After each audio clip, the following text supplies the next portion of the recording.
Agarraos fuerte a la comunidad. La comunidad, y quien dice la comunidad dice la familia. ¿Cuál fue la gran esperanza de muchas personas en los momentos peores de las crisis económicas? La familia. La familia es el refugio, por eso interesa que la familia esté fuerte, que la familia esté unida, que las familias crezcan. La vida crece en las familias, en las comunidades. Nuestra esperanza, pase lo que pase en el mundo, está en la comunidad. Y nuestra comunidad sigue a Jesús.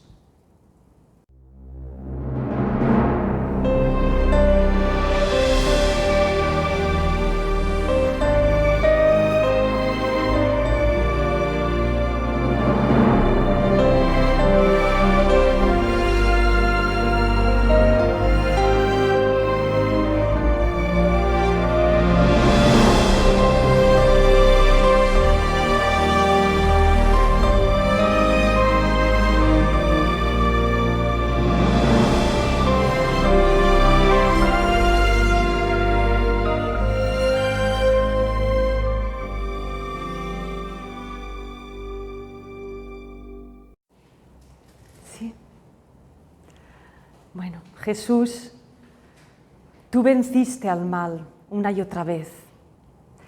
Danos humildad y coraje para este combate y acompáñanos siempre. Así sea. Como veis, estos últimos días estamos entrando en temas muy profundos y duros. Hoy vamos a hablar del misterio del mal. Y lo llamo misterio del mal porque, mirad, el mal es una realidad que está en el mundo y cuesta mucho de explicar. A veces no se puede explicar, pero está ahí. El misterio del mal. Y mirad, este misterio es algo que hace que tantas personas se pregunten. Y me vais a decir sí o no si habéis escuchado esta pregunta muchas veces. Dios mío, si Dios es todopoderoso, si es bueno, si hace las cosas bien, ¿por qué permite que haya mal en el mundo? Pregunta sin respuesta fácil. Y muchas personas dejan de creer en Dios justamente porque se dan cuenta del mal que hay. Y piensan, no puede existir Dios si hay tanto mal en el mundo. No puede ser. Y pierden la fe.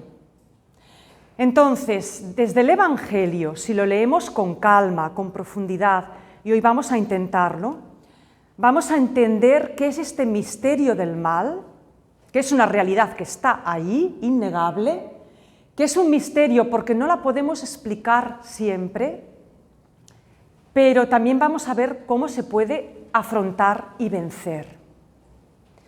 Mirad, para algunas personas el mal es como una fuerza todopoderosa igual a Dios. Y el mundo es una batalla entre el bien y el mal. Eso también es una idea muy antigua. Para otras personas el mal no existe. El mal es error, es ignorancia, es equivocación. El mal es un montaje mental. El mal en realidad es, no sé, es algo subjetivo, es algo abstracto, es una idea el mal. Pero decidme si no, mirad a vuestro alrededor, una guerra, ¿eso es mal o no? Una persona maltratada, un niño abusado, una mujer maltratada, ¿hay mal ahí o no? Claro que hay mal. Preguntadles a las personas víctimas de una guerra, de un abuso, de un maltrato, si el mal existe o no. Claro que existe el mal. El mal está ahí y nos rodea por todas partes y vemos sus efectos. A veces no sabemos de dónde viene tanto mal, pero los efectos los vemos, son devastadores.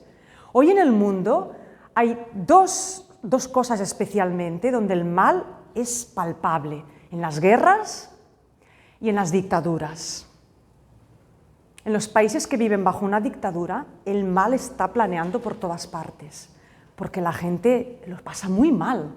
Es víctima del mal. Bueno, entonces, ante todo esto no podemos decir que el mal no existe y que el mal es una cosa subjetiva. No, el mal está ahí. Pero entonces, ¿de dónde viene este mal? Mirad, Jesús nos va a dar unas enseñanzas muy claras sobre el mal, porque Él lo conoce muy bien. En el desierto, Jesús se enfrentó al mal personificado en Satanás. y tuvo unas tentaciones. El mal le ofreció cosas que parecían buenas. Y Jesús se enfrentó a eso y lo venció.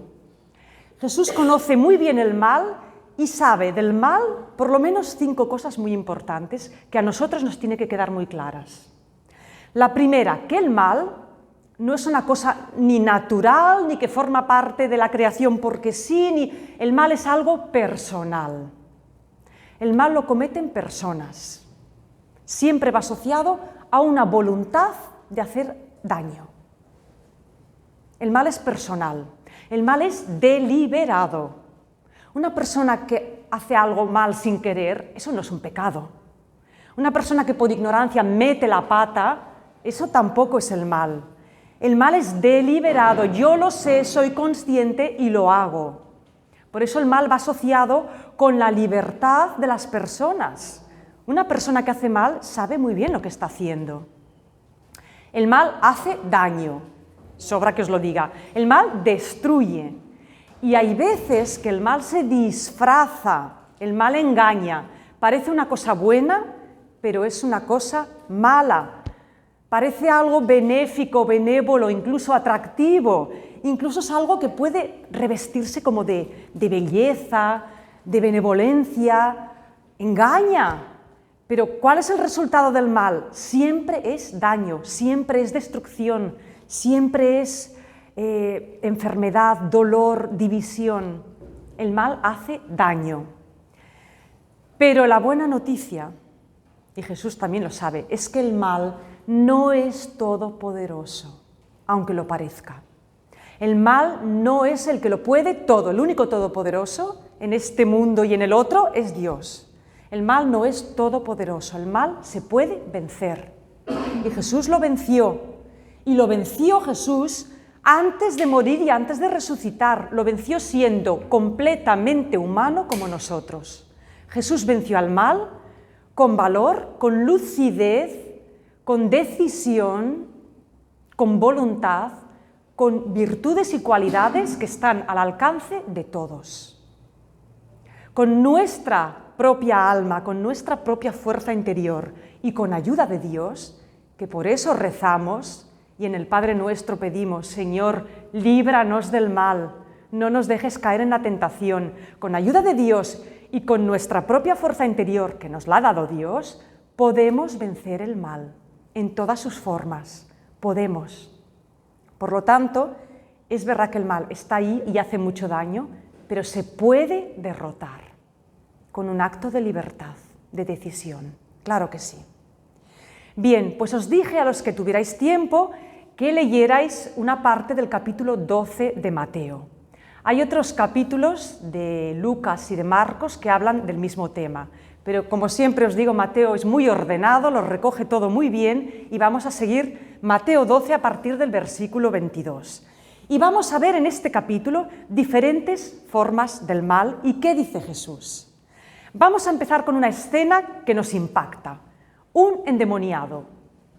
Le traen a Jesús un endemoniado ciego y mudo y lo sanó de modo que hablaba y veía. Y las multitudes quedaron estupefactas, asombradas y se preguntaban, ¿será este el hijo de David? Bueno, tenemos a un endemoniado, un hombre poseído, que vemos que en época de Jesús había muchas personas así. Hoy también las hay, también hay personas poseídas, pero quizás no hay tantas, no llaman tanto la atención. ¿Qué le pasa concretamente a este endemoniado? Ciego y mudo. El demonio lo ha cegado y lo ha enmudecido. No puede ver, no puede hablar. El mal es una de las cosas que hace. El mal encadena, el mal ciega, el mal ensordece. En el Evangelio encontraremos otros endemoniados sordos. Y el mal enmudece, impide a la persona ver, oír y hablar. La tiene atada, le tiene los sentidos totalmente bloqueados. Es horrible vivir así. Imaginaros una persona ciega y muda. Eso es quitarte la vida, prácticamente. No puedes comunicarte, no puedes ver, no puedes... Estás absolutamente esclavizado. Mirad, muchos biblistas dicen que las posesiones demoníacas del Evangelio las podemos leer y entender como realmente ese hecho real, físico, pero también se puede hacer una lectura espiritual de la posesión demoníaca, que es la esclavitud. Por eso he dibujado una cadena. Se puede entender una posesión demoníaca como una persona que tiene el alma encadenada, una persona que no puede ver, que es incapaz de ver la realidad como es, que no puede oír, que está cerrada, sorda, que no se puede comunicar, que tiene algo en su interior que lo cierra. ¿Os acordáis que la semana pasada os hablé del terrible mal que era la cerrazón, cerrar el corazón, quedarse aislado, incomunicado? Pues el mal hace que la persona se cierre y se aísle, y luego el mal te tapa la boca, te impide hablar, te impide expresarte, comunicarte, relacionarte con los demás. Todo aquello que nos ciega la mente, que nos ensordece, que nos corta la comunicación y que nos impide expresarnos libremente, todo eso es instrumento del mal.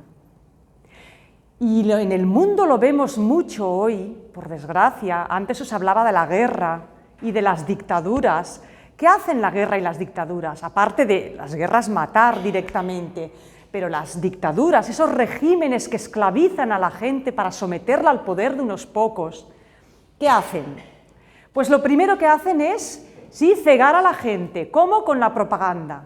Las dictaduras comen la cabeza, comen el tarro a la gente. Les meten día y noche tantas ideas que al final la gente, todos piensan lo mismo, no piensan por sí mismos, les quitan la capacidad de pensar, de discurrir.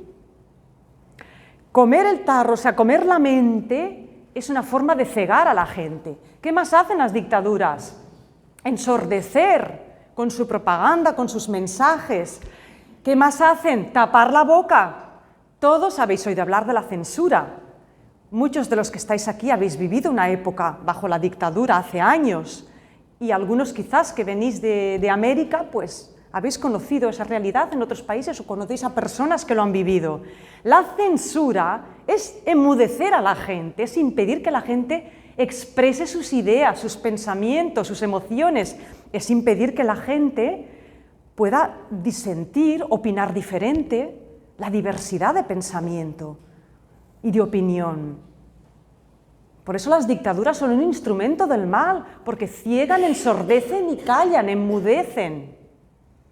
Y esto lo estamos viendo mucho en el mundo de hoy, y de manera muy sutil. Incluso en nuestros países que nos parecen más libres, estamos viendo de manera muy sibilina que a la gente se nos quiere cegar un poco y se nos quiere callar también. Hay cosas que ya no se pueden decir. Mirad, la Comisión Europea, el Foro de Davos, todas estas grandes instituciones internacionales, no sé si lo habéis escuchado por la tele. Yo no escucho las noticias de la tele, pero me voy a internet, voy a las páginas web oficiales de estos organismos y veo qué les preocupa. Y uno de los temas que les preocupa es que la gente se exprese libremente. Les preocupa pues que haya que establecer algún tipo de censura para que todo el mundo piense igual. Esto es muy gordo. Y no nos enteramos. Poco a poco nos van a ir metiendo ideas y nos van a hacer renunciar a nuestra libertad.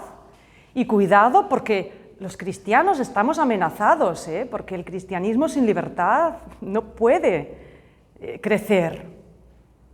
Entonces, el mal ata, enmudece, encadena, tapa la voz. Eso es lo que hace. Aprendamos a distinguirlo.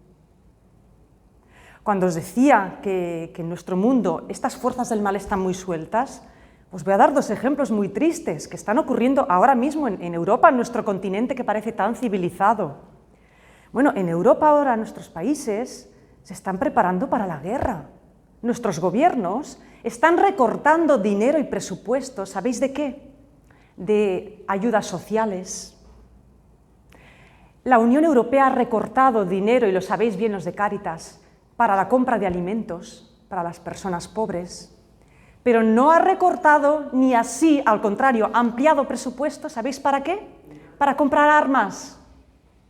Para comprar armas para Ucrania y para prepararse. ¿Prepararse para qué? ¿Qué estamos pensando? Nos estamos preparando para una guerra y estamos recortando los gastos para que la gente coma. Nuestro país, España, muchas familias pobres les han retirado la beca de comedor para sus hijos. Las ONG humanitarias que trabajamos por los pobres, y lo sé porque yo he visto las estadísticas en las webs de los ministerios, han recortado unas ayudas importantísimas que nos daban para obras sociales. Y este año los millones que han repartido para temas sociales, ¿sabéis para qué han ido? Mirad, han repartido 90 millones. Han dado unos pocos a Cruz Roja, pocos. Unos pocos a Cáritas, unos poquitos a otras ONGs grandes. El 80% de esos millones, ¿sabéis a quién lo han dado? A una fundación desconocida que se dedica a rastrear por internet quién habla contra el gobierno. Os lo prometo, lo he visto con números, cifras y letras. Que el 80% de los fondos para obras sociales vayan a una fundación que se ocupa de la censura, lo siento, yo me quedé de piedra y helada pensando, ¿qué está pasando? Esto en España, ya no sé qué pasará en otros países de Europa y del mundo. No os lo digo para que os asustéis, sino para que abramos los ojos, digamos, ¿qué está pasando aquí? No podemos ir en esta línea, no puede ser. O sea, a mí me subleva que no haya dinero para comprar alimentos y sí para comprar armas, por favor. Pues hay que rezar mucho y los ciudadanos tenemos que saber esto y bueno, pues creo que corra la voz, por lo menos, que seamos muy conscientes de lo que está pasando. Bien, si Jesús estuviera aquí hoy, la de cosas que podría decir. Otra cosa que hace el mal, seguimos leyendo Mateo 12. Después de curar al endemoniado, Jesús ha liberado a este pobre hombre, le ha devuelto la vista, la voz, pues los fariseos dicen, él no echa a los demonios, sino por Belcebú, el príncipe de los demonios. Este hombre Jesús, no, es que es un mago, está endemoniado. Como tiene el poder de los demonios, pues claro que puede echar los demonios. Y ahora fijaros, sentido común puro. ¿Qué les dice Jesús? Conociendo sus pensamientos les dijo, todo reino dividido contra sí mismo está arruinado. Y toda ciudad o casa dividida contra sí misma no puede subsistir. Si Satanás guerrea contra Satanás, arroja a Satanás, está dividido, ¿cómo puede subsistir su reino? Si yo, por el poder de Belcebú, echo los demonios, entonces vuestros hijos, esos exorcistas que van por ahí, ¿por quién los expulsan? ¿Por el poder de quién? Ahora, si yo por el Espíritu de Dios echo los demonios, con la fuerza de Dios, está claro que Dios está aquí, está conmigo y está entre vosotros. ¿Cómo alguien puede entrar en la casa de un hombre fuerte y quitarle sus bienes si primero no lo encadena? Quien no está conmigo está contra mí, y quien no amontona conmigo desparrama. Bien, aquí Jesús está hablando de algo muy lógico. Dice, a ver, ¿cómo podéis decir que yo expulso los demonios por el poder del demonio?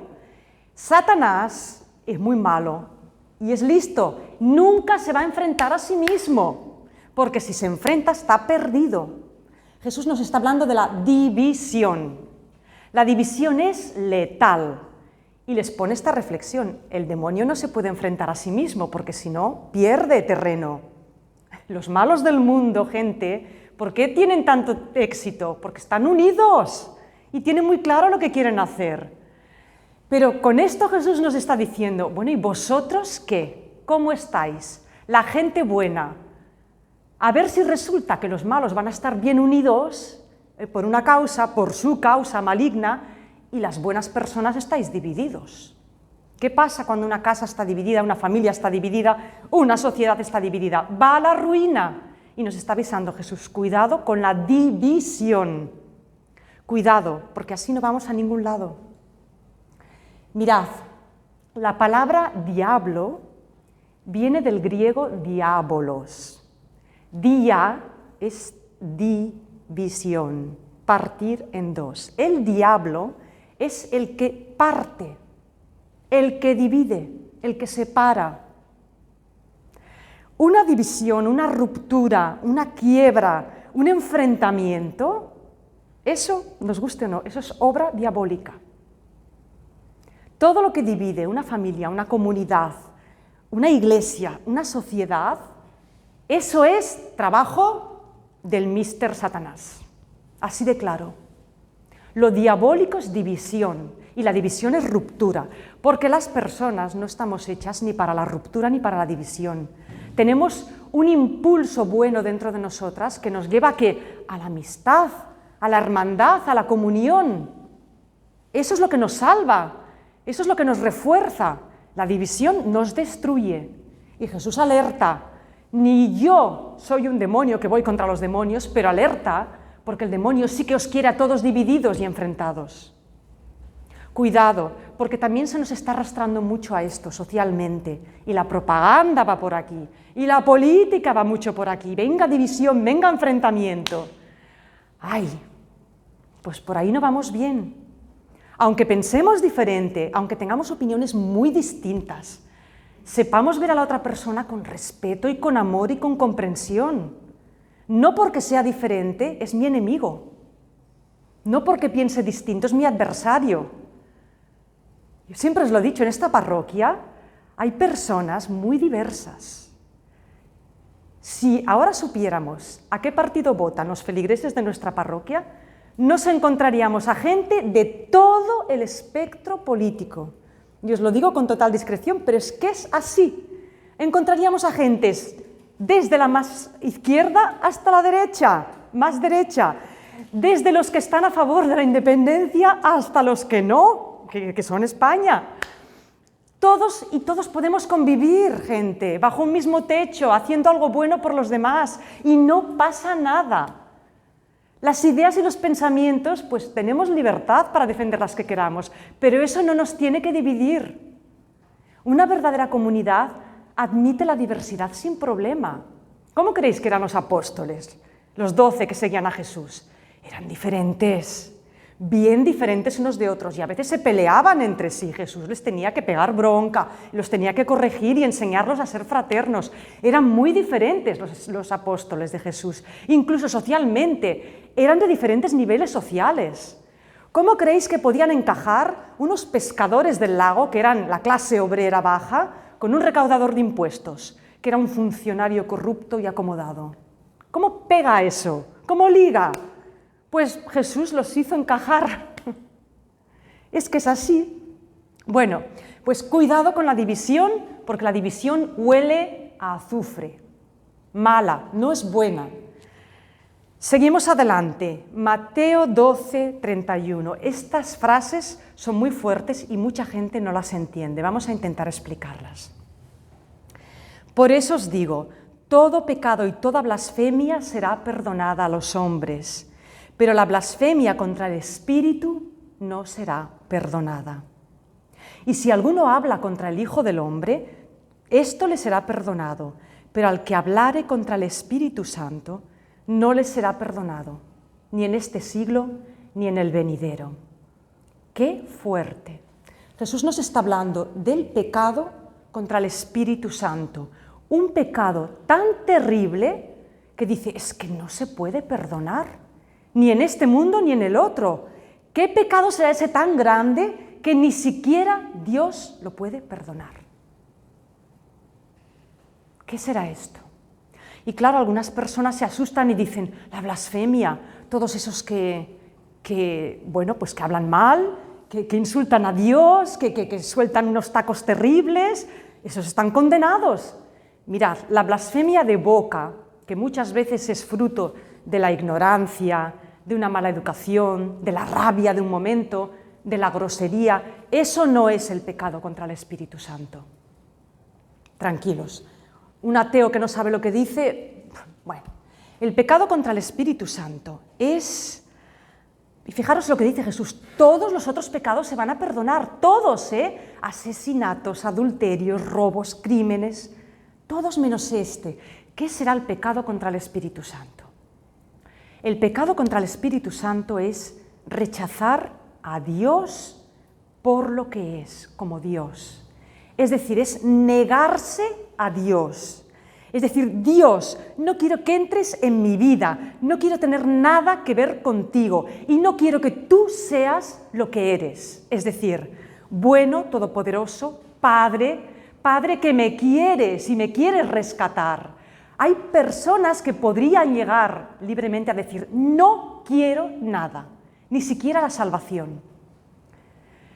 Imaginar, os voy a poner una comparación, imaginaros una gran riada, una inundación que se lleva por delante todo y la gente está arrastrada por la riada ahogándose. Y van en una barquita unos rescatadores, pues tendiendo flotadores para que la gente se salve o tendiéndoles la mano para rescatarlos. Imaginaros una persona que está en la riada ahogándose y un rescatador le tiende la mano, pero ese hombre dice, no quiero que me rescates, no me fío de ti, y se ahoga. Esa persona, Dios mío, no sabemos por qué, pero ha rechazado la salvación. No sabemos si hay personas que lleguen a este punto de ceguera o de maldad o que rechacen de plano a Dios hasta el último momento. No lo sabemos, pero la posibilidad existe. La posibilidad existe y Jesús avisa. Puede haber alguien que libremente decida decir no quiero a Dios, no quiero ir al cielo, no quiero la salvación, no me gusta el amor, rechazo todo lo que Dios me ofrece. Es un misterio, estamos ante lo más duro del misterio del mal. Es un misterio, pero la posibilidad existe. No sabemos si al final de sus días habrá gente que rechace a Dios de esta manera o no, pero Jesús nos avisa por algo. Entonces, nosotros que somos creyentes, tranquilos, que ese pecado, solo por el hecho de creer y confiar en Dios, estamos muy lejos de ese pecado, pero que sepáis que puede haber personas que lo hagan, que rechacen esa salvación. Parece una tontería, ¿verdad? ¿Quién puede rechazar el amor de Dios? El demonio anda suelto y trabaja, y puede haber personas que rechacen esto. Puede. Bien, sigue diciendo Jesús, ahora nos va a hablar de los frutos, que es una imagen que Jesús ha utilizado muchas veces.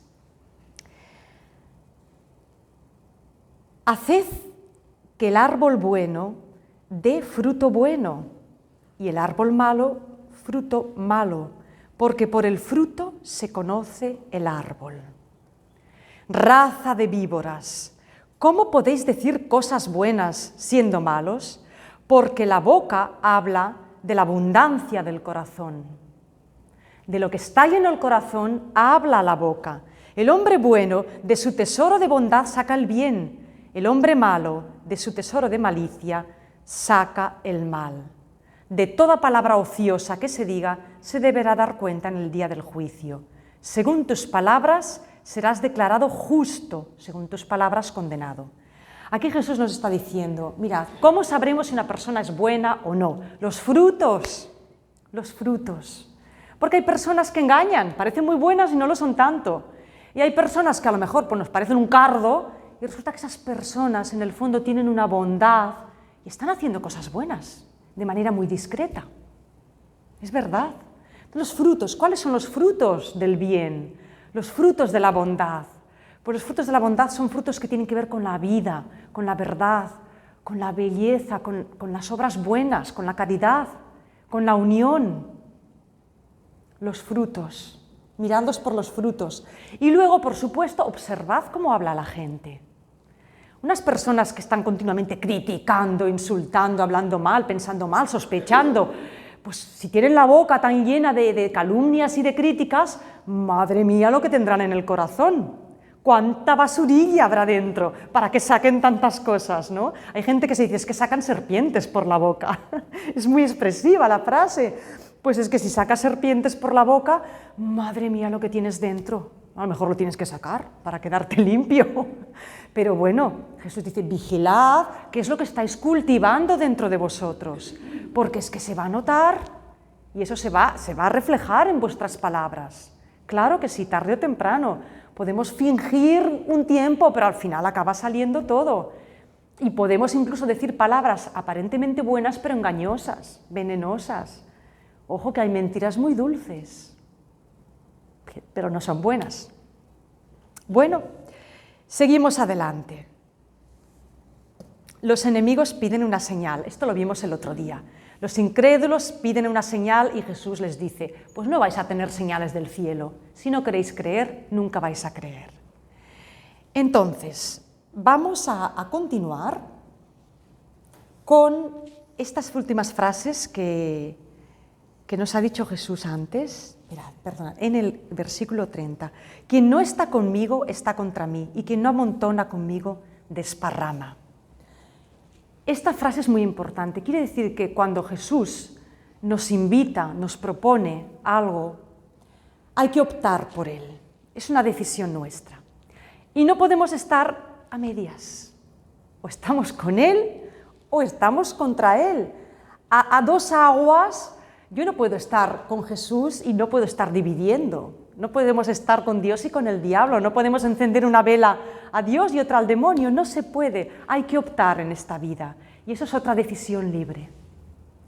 Por eso es importante que estemos muy lúcidos, que tengamos tiempo de reflexionar y cada día pensemos lo que hacemos, por qué lo hacemos y si realmente eso que vamos a hacer es de Dios y dará un buen fruto.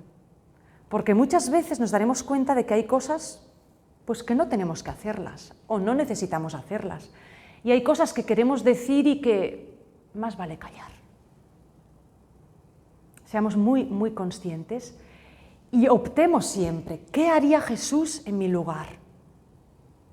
Consultémosle a Jesús, pidámosle consejos, seguro que nos va a inspirar. Ante decisiones difíciles que tomar, ¿qué debo hacer? ¿Qué tengo que decir? Señor, estoy confusa, ¿qué hago? Pongámonos en lugar. Jesús, ¿qué harías tú en mi lugar? Os aseguro que la respuesta va a llegar, va a llegar. Y a veces no va a ser la respuesta fácil, porque lo mejor nunca es lo más fácil. No, pero es lo más bueno, es lo que nos da más vida, lo que nos hace crecer, lo que nos hace crecer. Bueno, la estrategia de Satanás. Cuando el espíritu inmundo ha salido del hombre, un hombre del que se ha expulsado ese mal, pues ese espíritu inmundo va recorriendo los desiertos, los lugares áridos, buscando reposo, pero no lo halla. ¡Ay! El demonio, el ángel caído y sus ángeles buscan almas, quieren estar ahí cobijaditos en un alma humana para hacer su trabajo. ¿Qué pasa? Que como no encuentran sitio, vuelven a donde estaban y se encuentran la casa desocupada, barrida, limpia y adornada.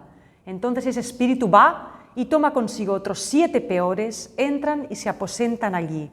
Y ese hombre acaba peor que empezó. Así acaecerá a esta raza perversa. A ver, ¿qué nos dice con esto Jesús? Esto es una imagen. La casa es el alma. El espíritu es el mal con todas sus tentaciones. Una persona pues, puede haber superado el mal, puede haber superado la tentación, puede haber recibido ayuda y puede estar bien. Bueno, pues el mal, el demonio, busca almas buenas, almas limpias, barridas y adornadas como esa casa. Busca personas inteligentes, sanas, fuertes, con ideas. ¿Y las busca para qué? Para tentarlas. ¿Por qué creéis que el demonio fue a Jesús? Era su presa más codiciada. Si el demonio tenía a Jesús de su parte, menuda victoria. El demonio va a tentar a las buenas personas, nos va a tentar a nosotros, gente, y nos va a tentar, a lo mejor nos va a tentar mientras estamos en la iglesia o mientras estamos rezando. ¿Cuándo tentó a Jesús? En el desierto rezando. Nos va a tentar y nos va a buscar. ¿Para qué? Para desviarnos, despistarnos, dividirnos, engañarnos y llevarnos hacia su cuerda, hacia su carro, para su causa. Alerta, mucha atención. Repito otra vez lo que Jesús siempre dice, atención, atención, atención. Abrid los ojos, los oídos, el alma, estad despiertos. Mucha atención. Bien, vamos a saltar al capítulo 13 de Mateo, que es un capítulo que vamos a comentar en otras clases, pero en este capítulo hay una parte que habla del mal, del misterio del mal. Y quiero verla hoy porque es que Jesús es clarísimo cuando explica de dónde sale el mal en el mundo. ¿Cómo es posible que siendo Dios bueno haya tanto mal en el mundo? Pues Jesús nos lo va a explicar con una parábola, que es la parábola del trigo y la cizaña. Mateo 13, 24. El reino de los cielos es semejante a un hombre que sembró grano bueno en su campo. Pero mientras la gente dormía, vino su enemigo, sembró cizaña entre el trigo y se fue. Cuando brotó la hierba y dio grano, apareció la cizaña. Y fueron los siervos al dueño de la casa y le dijeron: Señor, ¿no sembraste grano bueno en tu campo? ¿Cómo entonces tiene cizaña? Y respondió: algún enemigo ha hecho esto. Y le preguntaron: ¿quieres que vayamos a recogerla? Y él respondió: no sea que al recoger la cizaña desarraiguéis también el trigo. Dejadlos crecer juntos hasta la siega. Y en el momento de la siega diré a los segadores: recoged primero la cizaña, atadla en gavillas para quemarla, y el trigo juntadlo en mi granero. Jesús más claro no puede ser, pero lo explica en una parábola del campo porque las gentes que lo escuchaban lo comprendían perfectamente. La cizaña es un cereal que saca unas espigas muy largas y muy secas y que crece por encima del trigo, es más alto que el trigo. Entonces, ¿qué dice el amo? No cortéis la cizaña, porque si la cortáis mientras está creciendo vais a cortar el trigo, os lo vais a cargar todo. Cuando crezca todo en la siega, la cizaña sobresaldrá por encima del trigo, entonces la podréis cortar y luego segáis el trigo y separáis. ¿Qué significa esto? El campo, Jesús mismo lo explica más adelante en este mismo capítulo. El campo esta parábola se puede leer en varios niveles. Se puede leer como una imagen del mundo, como una imagen de la comunidad, de la iglesia, y como una imagen nuestra, personal. El campo es el mundo. Dios ha creado un mundo maravilloso y perfecto. ¿Y qué ocurre? Que aparece la cizaña. Dios mío, si todo lo has hecho bien, ¿por qué aparece el mal en el mundo? Porque hay guerras, porque hay hambre, porque hay injusticias, porque hay crímenes. Dios mío, ¿de dónde sale este mal? Y Jesús es muy claro. ¿Qué dice? Un enemigo ha hecho esto. El mal viene de una decisión libre, personal, de gente que opta por el camino torcido. ¿Por qué optan por ese camino torcido? Porque se confunden, se engañan o han sido tentados. El primer crimen que recoge la Biblia, Caín y Abel, Dios le dice a Caín: Caín, vigila, porque tienes la tentación a la puerta, pero tú puedes vencerla. Y Caín decide, y todos sabemos lo que decide. Libre decisión de sembrar el mal. Hay un enemigo que siembra el mal y hay personas que sintonizan su antena parabólica hacia esas ondas malignas y siguen el juego. Es un acto personal el mal en el mundo, es fruto de la libertad. Podemos elegir el bien y el mal. Si elegimos como Caín el mal, ya tenemos la cizaña sembrada en el mundo. Ahora bien, estos servidores podrían ser esta gente buena que dicen: Dios mío, vamos a cargarnos a los malos. Dios mío, ¿por qué no haces llover fuego del cielo? ¿Por qué no matamos a todos los malos? ¿Y qué dice Dios? No vamos a cargarnos a nadie. Dios nunca quiere matar ni destruir a su creación, nunca. El Dios de Jesús, el Dios que nos muestra Jesús, el Padre bueno, jamás va a matar nada. Dejad que crezcan juntos.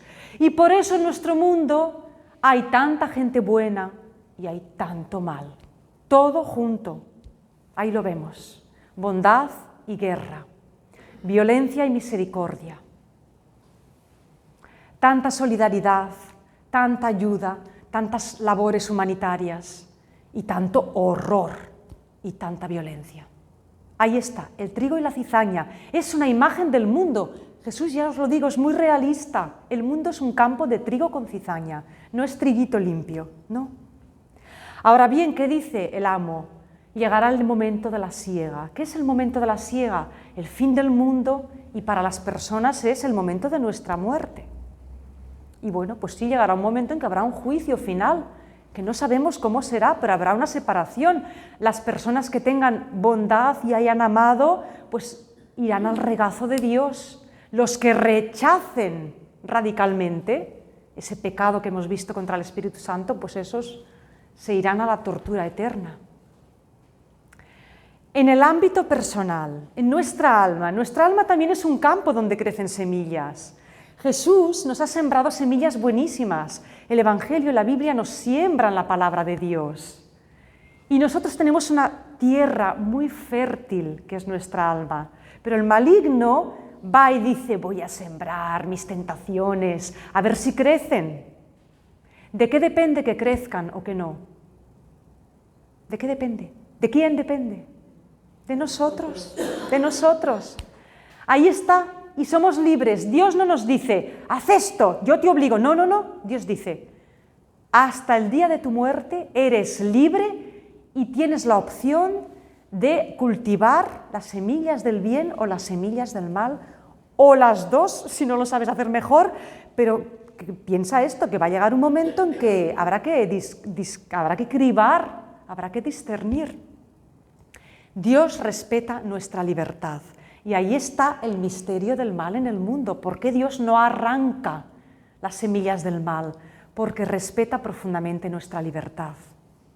Siempre la va a respetar, aunque usemos nuestra libertad para pegar bofetadas al cielo. Es terrible esto. ¿Por qué creéis que Dios dejó que mataran a Jesús, que era su Hijo amado? Porque respetó la libertad de unos cuantos hombres poderosos que quisieron quitarse a Jesús de en medio. Dios respeta nuestra libertad. Ahora, siempre os digo, ya sabéis cuál fue la respuesta de Dios ante los malvados o muy, muy, muy equivocados que mataron a Jesús. Porque Jesús, que sepáis que en la cruz los perdonó. Y si Jesús perdona, el Padre perdona. Pero el Padre, ¿qué hizo? Envió una peste, una tormenta para cargarse a todos aquellos saduceos, sacerdotes y a Poncio Pilato. No les pasó nada a esa gente. Pero al tercer día, una tumba quedó vacía. Ante el desconcierto, la sorpresa y el susto de muchos. Esa es la respuesta de Dios ante el mal en el mundo, ante la muerte, ante la violencia, ante el horror. Dios tiene el poder de resucitar. Y la resurrección puede ser literal, de la muerte como la de Jesús, pero en nuestra vida personal, en esta vida, podemos resucitar muchas veces. Podemos experimentar muchas pequeñas resurrecciones cada vez que nos entregamos en manos de Dios, nos rendimos a su amor y decimos, Dios mío, ayúdame a sacar ese mal de mí, no quiero el mal, me arrepiento, perdóname, Dios mío. En el momento en que nos conmovemos hasta las lágrimas, arrepentidos del daño que hemos podido hacer, en ese momento Dios nos perdona y experimentamos una resurrección interior. Por eso es tan bueno el perdón, es tan buena la reconciliación. Una buena reconciliación, una buena confesión, eso nos libera, nos salva y nos sana. Claro que sí. Y renacemos y seguimos adelante. Así nos explica Jesús el misterio del mal en el mundo. Dios lo respeta, Dios no utiliza jamás la violencia, jamás nos obliga ni así, pero nos da toda su fuerza para vencer al mal. Podemos vencer al mal, no es todopoderoso. Y tenemos todas las armas en nuestras manos. Pidámoselas a Dios, pidámoselas a Jesús. Él está con nosotros luchando contra el mal. No sé, Señor, qué hacer contra tanto mal. Jesús nos diría, mírame a mí, mira cómo lo hago yo. ¿Cómo lo hizo Jesús?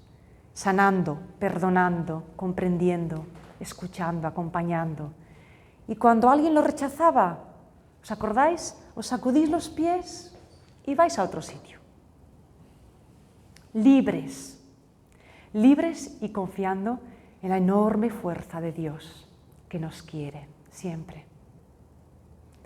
Gracias. ¿Alguien tiene alguna pregunta? Seguro que alguna cosa se os ha quedado por dentro. ¿O alguna duda o alguna inquietud? Sí, Miriam.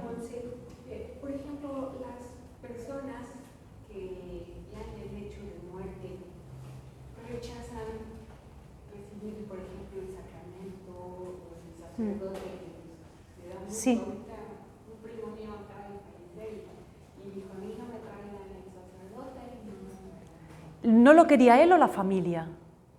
No, él. Él no quería. Él no quería. Él no quería. ¿Era una persona no creyente? Pues es que ahora tenemos que decir que es bautizado, pues sí, ¿verdad? Fue bautizado. Sí. Pero luego se hizo ateo, quizás, o renegó. Yo pienso que son las personas que están como enojadas contra el clero, no contra la iglesia. Ahí, Miriam, ahí me has dado la clave. Claro, Miriam dice, una persona que rechaza el sacramento antes de morir, ¿qué va a pasar con esa persona? Lo primero, yo no lo sé, ni yo ni nadie. Nadie, sinceramente, te puede decir que lo sabe, porque dentro del alma de esa persona solo Dios sabe lo que ocurre. Y la segunda clave, Miriam, es esta. Muchas personas rechazan a Dios porque en realidad están rechazando a la Iglesia. Rechazan a la Iglesia, ¿por qué? Porque han tenido una mala experiencia con algún sacerdote, con los religiosos, con la educación que recibieron. Entonces, muchas personas, más que rechazar a Dios, están rechazando a una serie de personas que pertenecen pues, al clero, a la jerarquía eclesiástica, a una institución que para ellos no significa nada o significa algo negativo, ¿vale? Entonces, como en la Iglesia, pues sí hay gente muy buena, pero hay gente que no hace las cosas bien, pues eso hace que muchas personas se alejen de la Iglesia. Entonces, una persona anticlerical necesariamente no es una persona poseída por el demonio. O sea, hay personas que dicen, uy, los ateos están endemoniados todos. No necesariamente, porque puede ser que el testimonio que la Iglesia les ha dado sea tan negativo que la rechacen y entonces le tengan como alergia a todo lo que sea clerical o de la Iglesia. En ese caso, pues es muy triste que lo rechacen, pero se puede comprender que su rechazo no es tanto un rechazo del bien o del amor, sino un rechazo de una institución que para ellos representa pues algo negativo, ¿no? La Iglesia para muchas personas ha representado la esclavitud, pues la manipulación mental, el miedo, la dictadura moral, ha representado pues todo es pecado, todo es malo, ha representado una educación muy restrictiva.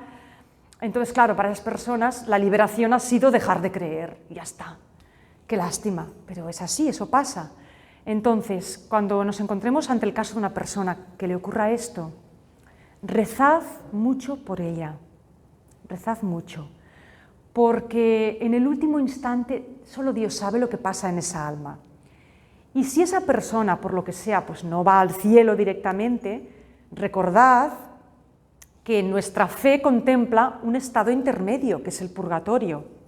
Y el purgatorio no es el infierno, el purgatorio es una antesala. Cuando yo daba catequesis a los niños les explicaba que el purgatorio es la sala de duchas.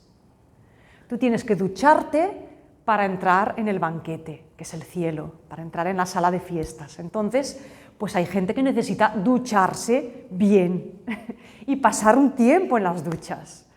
Y bueno, pues el purgatorio es una buena noticia, porque es la oportunidad que necesitan algunas almas. Y la fe cristiana nos dice que hay almas en el purgatorio, y las almas en el purgatorio agradecen las oraciones por ellas. Sí, sí, hay gente que reza mucho por ellas. ¿Alguna pregunta más? Jesús. El mal es un misterio, Si el hombre, yo creo que está intrínsecamente en la condición humana, si el hombre es imagen de Dios, no puede haber un mal, nada más que el mal surge de esas relaciones, de ese campo de libertad que nos ha dado. Lo explicas muy bien, Jesús. Por tanto, quiero decir, si somos imagen de Dios, no puede haber mal, sino que se va formando a través de unas relaciones, porque el universo no existe. Recuerda lo del trigo y la cizaña. El campo en principio es bueno. Lo que hace Dios es bueno. El enemigo siembra la cizaña. Hay una persona que es el diablo, es Satanás, llamarle como queráis. Y esa persona hace su trabajo tentando.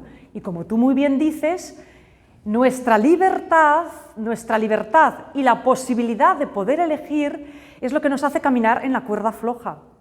Entonces el misterio es, me caigo para un lado, me caigo para otro, o guardo el equilibrio, ¿no? Entonces, como tú bien dices, somos imagen de Dios. La naturaleza humana es maravillosa, está hecha para la bondad y para el bien. Pero justamente porque tenemos libertad, la libertad admite la opción de elegir. ¿Por qué? Porque si no tuviéramos libertad, tampoco podríamos amar. Si no tuviéramos libre albedrío, seríamos pues como las plantas, como los animales de la naturaleza. Los animales no son buenos ni malos, siguen su instinto y su instinto siempre los lleva a vivir, a sobrevivir, a reproducirse, siempre a vivir y a protegerse. Las plantas no son buenas ni malas, las plantas crecen y crecen y crecen. Entonces, ¿dónde existe la posibilidad del mal? Donde hay libertad, en el libre albedrío humano. Y el libre albedrío es necesario para que seamos semejantes a Dios, porque la libertad es lo que nos permite amar. Los animales pueden ser cariñosos, tener emociones, mostrar sentimientos muy bellos, pero la libertad y la decisión de amar, cuando me apetece y cuando no, siempre es un acto de libertad. Entonces, ¿por qué existe esa posibilidad de equivocarnos, de elegir mal? Porque es la misma posibilidad que nos permite ser semejantes a Dios y amar. La misma posibilidad, la misma libertad que nos permite ser grandes y hacer cosas heroicas y maravillosas, esa libertad también nos permite elegir. Caín y Abel, recordad, Caín podía haber dicho, no, voy a aprender a adorar a Dios y a ver las cosas de otra manera, pero decidió el camino fácil, voy a matar a mi hermano y me libro de este, que me molesta. Y por eso es un misterio. ¿Por qué eliges una cosa y no la otra? Pues es un misterio, sí. Pero nuestra libertad, gente, está en nuestras manos y la podemos ejercitar. ¿Cómo creéis que Jesús ejercitó su libertad para vencer al mal? Enfrentándose al mal, con valor, con decisión, sin tener miedo. Jesús cogió al toro por los cuernos. Cogió la tentación como le venía, de la manera más peligrosa posible. Sí, es un misterio, por eso se habla del misterio del mal. Y pensad que los teólogos más inteligentes y más profundos del mundo no os van a decir cosas muy diferentes. Es un misterio el mal. Así como Dios es un misterio, porque también es un misterio Dios. ¿Qué podemos decir de Dios que es tan grande? Es un atrevimiento hablar de Dios. Podemos decir las cosas buenas que recibimos de Él y sabemos que es infinitamente bueno, pero ¿qué más sabemos de la mente de Dios? Es un misterio. Es algo, hacer algo a conciencia. Es algo a conciencia. Es que eso... Sí. Pero mirad, es que esto es muy sencillo. Cuando una persona hace el mal por ignorancia, porque se equivoca, eso no es un pecado. Pero si lo hace a sabiendas, eso ya cambia. Y hay gente, y eso lo vemos a nuestro alrededor, hay gente que sabe que va a hacer un daño y lo hace. Las guerras. ¿Creéis que los que organizan una guerra son inconscientes o lo hacen por instinto? No, señor. Una guerra, a mí me hace mucha gracia esta expresión, estalló la guerra. Esa expresión es muy engañosa, una guerra no estalla como una tormenta. Una guerra, gente, se organiza, se planifica, se destina dinero, se arma un ejército, se planea muy bien planeada y muchas veces se planea años antes de que estalle, entre comillas. Una guerra es un trabajo enorme. No se hace en 2 días una guerra, no estalla porque sí. Ay, mira, pum, pasó esto. Lo que pasa es que es lo que se nos vende. Ay, mira, hubo una muerte, cayó una bomba, pum, estalló la guerra. No, señor, una guerra se planifica. Y un buen historiador que estudia la historia y va a las fuentes y mira documentos se da cuenta de que todas las guerras que hemos vivido en el último siglo, todas hasta las mundiales, han tenido un preámbulo, una preparación. Por eso os digo ahora que recéis por la paz, porque Europa se está preparando para una guerra. Y Dios quiera que no se llegue a librar. Pero ¿qué caramba están haciendo nuestros gobiernos? Destinando dinero a comprar armas. Rezad, de verdad, rezad, rezad, rezad mucho, mucho. Francia se estaba preparando para... Exacto, y Francia tiene energía nuclear, todos sabemos lo que tiene Francia. Es que yo creo que ya estamos en guerra, o sea, hay una guerra ahí. Sí, Fina, sí. Y hace años. Hay otro tipo de guerra no cruenta de bombas. En algunos lugares del mundo estalla de forma violenta, pues como en Ucrania, como en Yemen, como en África, pero en otros lugares tenemos pues una guerra mental, una guerra económica. O sea, cuando hay estas crisis económicas tan bestias, ¿os acordáis el año pasado cuando hablábamos del apocalipsis, del caballo negro, del caballo de la balanza? Pues estas crisis económicas son provocadas, gente. Hay banqueros y gente muy lista en el mundo que saben exactamente qué tienen que hacer para provocar una crisis y hacer que medio país sea pobre. Y no hay ninguna necesidad, ninguna. ¿Cómo os explicáis que haya países tan ricos, sobre todo en América Latina, que es una pena muy grande, y que la gente sea pobre? Son maniobras económicas. Y eso, ahí es donde está el mal. Eso está planificado, está organizado, está calculado. Ahora vamos a subir no sé qué, ahora vamos a bajar no sé cuánto, pataplam, llega la crisis y colas de gente para pedir alimentos a Cáritas. Pero sin embargo está esa frase que dice, si quieres la paz, prepárate para la guerra. Ah, esa frase es muy engañosa, claro, la frase de Julio César, bueno, porque Julio César hablaba de la Pax Romana, que dice, cuando Roma lo domine todo, todos estaremos en paz, todos tendremos pan, todos tendremos circo, nos lo pasaremos bomba, tendremos comida, todos estaremos en una sociedad muy ordenada y aquí paz y gloria. Bueno, pues el Imperio Romano duró lo que duró, pero acabó como el Rosario de la Aurora. Cuando acabó el Imperio Romano, toda Europa era un montón de invasiones, guerras, matanzas, era el caos total y en ese caos emergió como refugio de paz la Iglesia. La Iglesia. Cuando cayó el Imperio Romano, os voy a dar un ejemplo más, San Agustín, habéis oído hablar de San Agustín, un santo muy importante. San Agustín era obispo en Hipona, una ciudad en el norte de África, donde es Túnez. El norte de África era todo cristiano.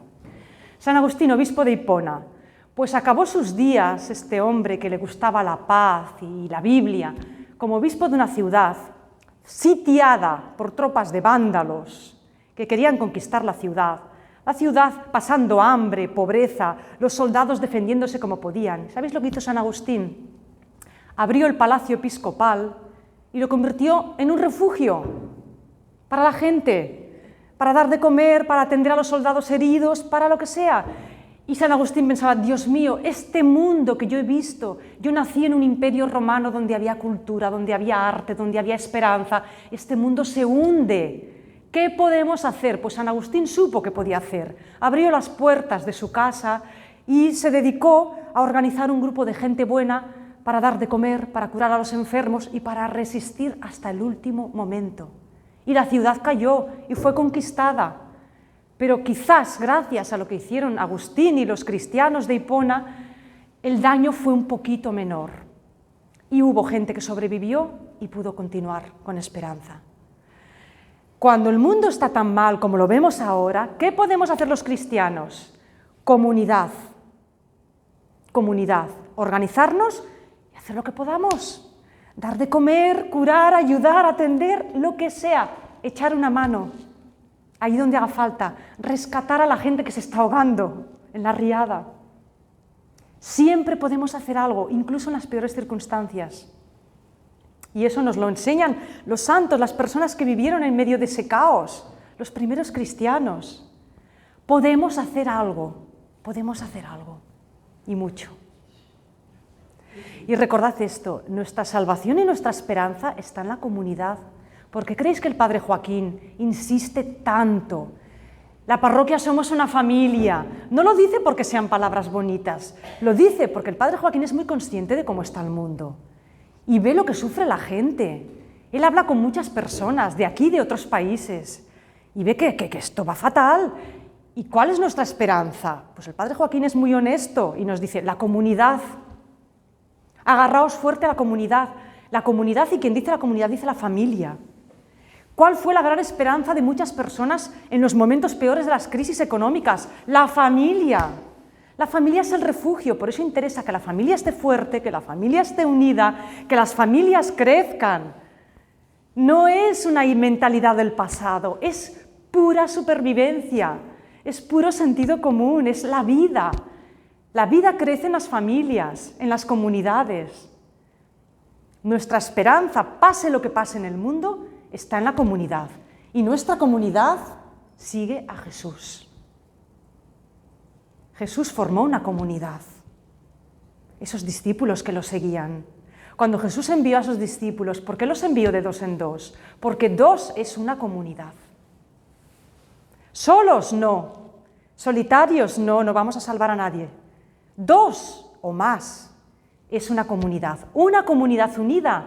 Nadie puede contra eso, ni las fuerzas del mal pueden contra eso.